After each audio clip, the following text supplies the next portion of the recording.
Bila kita melihat isu ini, lihatlah kepada konteks utusan yang pertama sampailah kepada utusan yang terakhir. Dengan bahasa yang mudah, bermula daripada Nabi Adam sampailah kepada Nabi dan Rasul yang terakhir, Muhammad sallallahu alaihi wasallam. Lihatlah sejarah apabila mereka bertentang dengan kaum masing-masing, apabila mereka bersemuka dengan bani masing-masing, apabila mereka berdialog dengan kabilah masing-masing. Kebanyakan majoriti paling besar Nabi-Nabi dan Rasul menerima penentangan. Nabi-Nabi dan Rasul menerima tomahan. Nabi-Nabi dan Rasul dilempar dengan pelbagai tuduhan, cacian, makian. Bahkan fizikal dan jasmani para Nabi dan Rasul. Ada yang dilempar dengan benda-benda najis, ada yang dilempar dengan benda-benda kotor. Hati mereka setiap waktu dan masa disakiti dengan kata-kata yang kesat dan jatuh bermaruah. Bila kita lihat lataran ini, bermula dengan kisah-kisah Nabi yang agung. Lihat kisah Nabi Nuh alaihi salam. Nabi Nuh terpaksa bertempur dengan umat-umat pada zaman beliau yang sudah mula jauh lari daripada panduan dan landasan agama. Yang akhirnya kelompok pertama inilah yang memulakan konsep kesyirikan kepada Allah, iaitu dengan menyembah patung-patung idola dan berhala yang ada dan wujud pada zaman beliau. Bila kita lihat pula saudara beliau selepas itu, Nabi Hud. Nabi Hud juga mendapat tentangan daripada kaum beliau. Masih ada lagi unsur penyembahan berhala. Seolah-olah banjir besar Nabi Nuh yang pernah menimpa saudara mereka sebelum ini tidak pernah menginsafkan hati-hati masing-masing. Bukankah terlalu dekat antara Nuh dengan Hud, tetapi iktibar kepada banjir besar tidak dapat melunakkan hati mereka untuk kembali kepada jalan yang benar, jalan yang diredai oleh Allah. Tetapi mereka masih lagi memilih jalan yang sama, menafikan dan menolak panduan wahyu yang datang daripada utusan Allah, yang akibatnya mereka juga dihukum, diuji dan dibala oleh Allah. Akhirnya terkuburlah. Inilah bangsa-bangsa Arab yang pertama. Inilah kelompok-kelompok yang pertama yang tak akan wujud dan muncul lagi buat kali kedua.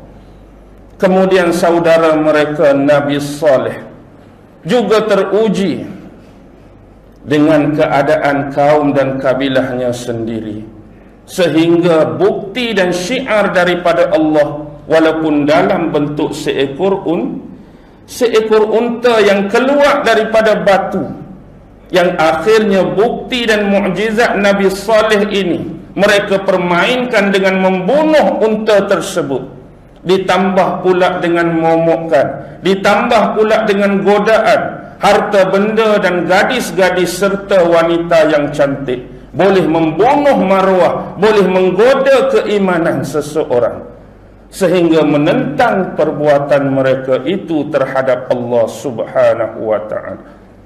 Pergi jauh sikit kepada Nabi Ibrahim alaihi salam, bagaimana berdepan dengan manusia, seolah pada waktu tersebut mahu merajai empire yang besar. Itulah Namrus, yang akhirnya mengklaim, mendakwa, mengaku dia sebagai Tuhan, yang selayaknya merajai kawasan-kawasan daerah yang besar yang wujud pada waktu dan masa tersebut.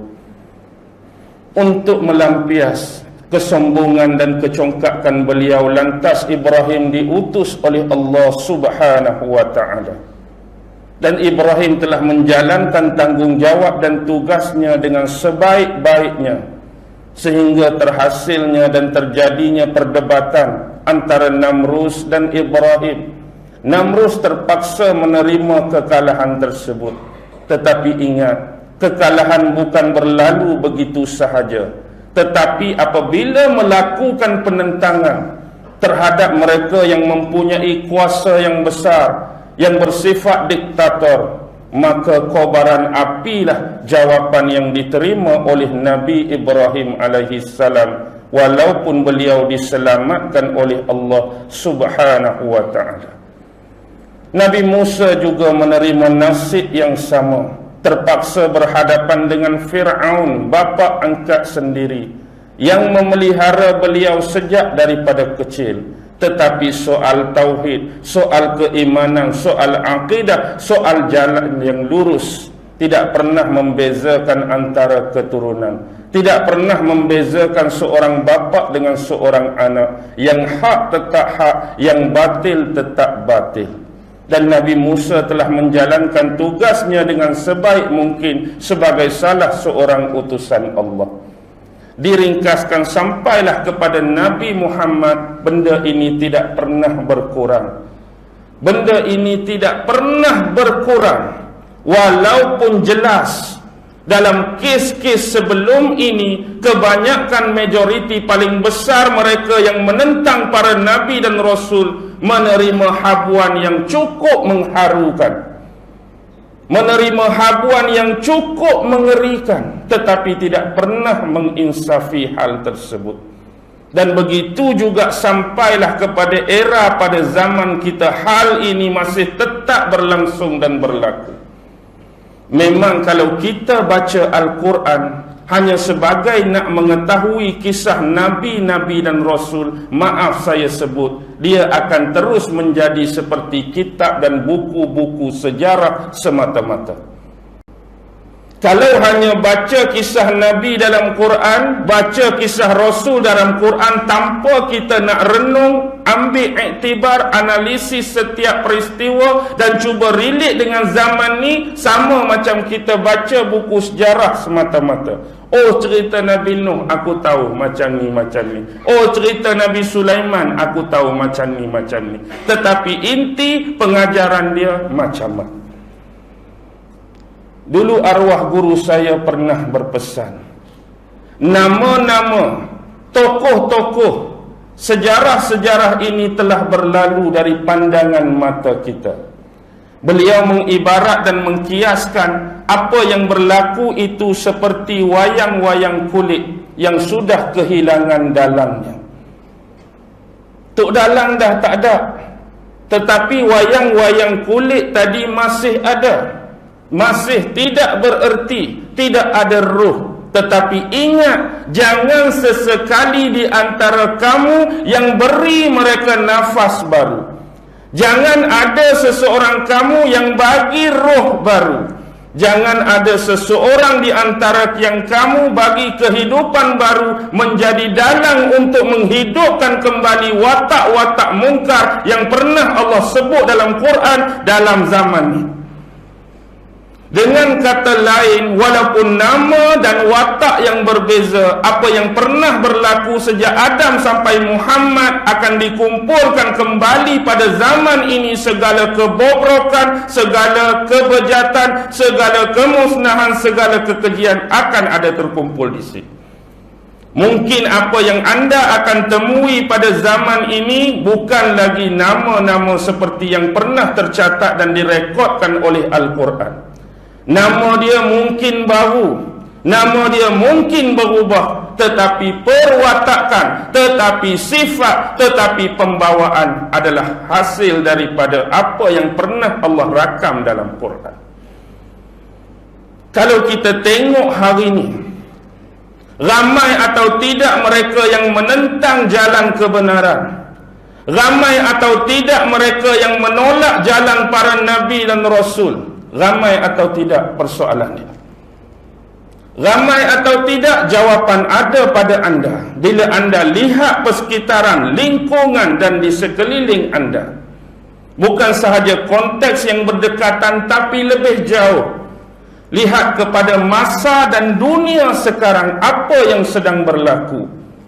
Manusia sedang berduyung-duyung, berpusu-pusu kembali bertauhid dan berakidah kepada Allah, atau sedang berduyung-duyung dan berpusu-pusu sedang keluar daripada agama yang benar ini. Persoalan yang timbul ialah, bila kita lihat konteks keagamaan pada hari ini, ada 3 kelompok paling besar yang melatari manusia. Yang pertama dikenali sebagai teisme. T-E-I-S-M-E, teisme. Apa maksud teisme? Teisme ini ialah golongan-golongan, kumpulan-kumpulan manusia yang masih lagi mempercayai apa itu ketuhanan, yang masih lagi mempercayai bahawa Tuhan tu ada, Tuhan tu wujud. Mungkin dalam bentuk pemaknaan, mungkin dalam bentuk pemahaman yang berbeza. Tetapi kumpulan teisme masih lagi mengaku, masih lagi percaya, masih lagi beriman Tuhan tu ada. Bagaimana bentuk pemahaman tentang Tuhan yang mereka perkatakan tu mengikut bidang dan jalan agama masing-masing. Poin pokok, mereka percaya ada Tuhan. Kelompok yang kedua tambah A sebiji kat depan, etisme. Bila sebut tentang etis, hak ni percaya ke tolak Tuhan? Etisme ni orang yang menolak dan menafikan adanya Tuhan dan wujudnya Tuhan. Hak ni hak tak percaya dah Tuhan ni ada. Hak ni hak tak percaya dah Tuhan ni wujud. Maka yang terhasil daripada etisme ini secara kemuncak, lahirlah apa yang bersalahan dengan agama, yang hari ini kita sebut sebagai ideologi. Yang bila kita baca di belakang tu bunyi isme. Contoh, secularism. Apa lagi selain pada sekular? Pragmatisme. Apa lagi selain pada tu? Komunisme. Apa lain selain pada tu? Nazisme. Apa lain selain pada tu? Liberalisme. Apa selain daripada tu? Pluralisme, fasisme. Macam-macam ism telah muncul. Ini adalah bentuk ideologi. Bukan datang daripada agama, tetapi hasil daripada ciptaan akal manusia sendiri dalam bentuk rasionalisme. Mereka rasa berkeperluan dan rasional untuk mewujudkan ideologi ini, mereka create. Mereka rasa berkemampuan untuk mewujudkan ideologi ini, mereka cipta. Maka akhirnya kelompok-kelompok yang menolak kewujudan dan keberadaan Tuhan seolah-olah hampir sama banyaknya dengan mereka yang mengaku dan percaya kepada Tuhan. Tetapi di sebalik 2 kelompok yang besar ini, adanya di tengah-tengah yang dipanggil agnotism. Agnotism ni dia bukan tolak terus. Agnotism ni dia bukan tak terima terus, tetapi dia orang yang syak. Dia orang yang ragu-ragu, dia orang yang was-was. Kumpulan belah atas kata Tuhan ada, tengok belah bawah kumpulan ni kata Tuhan tak ada. Hak sebenarnya ada ke tak ada? Agnotism ni dia duduk tengah-tengah. Kalau dia bertemu dengan kumpulan hak percaya pada Allah, dan kumpulan yang percaya pada Allah ni dapat bagi pada mereka, datangkan pada mereka dalil-dalil, bukti-bukti dan hujah yang kuat, yang akal dia boleh terima, hati dia boleh terima, perasaan dia boleh terima, kuat sungguh dalil ni, kuat sungguh hujah ni, benar Allah ada, dia boleh jadi beriman. Tapi kalau dalil yang diberi kepada mereka tentang keberadaan dan kewujudan Allah tu bagi mereka tak kuat lagi hujah ni, tak kukuh lagi hujah ni. Kalau antara hujah yang kata ada dengan saya banding yang kata tak ada, lebih kuat yang kata tak ada, dia boleh jadi etis. Jadi tiga golongan ni kita tak boleh nafi, sememangnya wujud dalam lingkungan dan persekitaran kita. Tetapi kita masih lagi menghormati atas dasar personality sebagai kemanusiaan. Sebab hak kata teism tadi, orang dan manusia sama macam kita. Hak agnotism pun orang dan manusia sama macam kita. Hak tolak Tuhan pun orang dan manusia sama macam kita. Yang berbezanya soal prinsip pada akidah, prinsip pada kepercayaan tadi.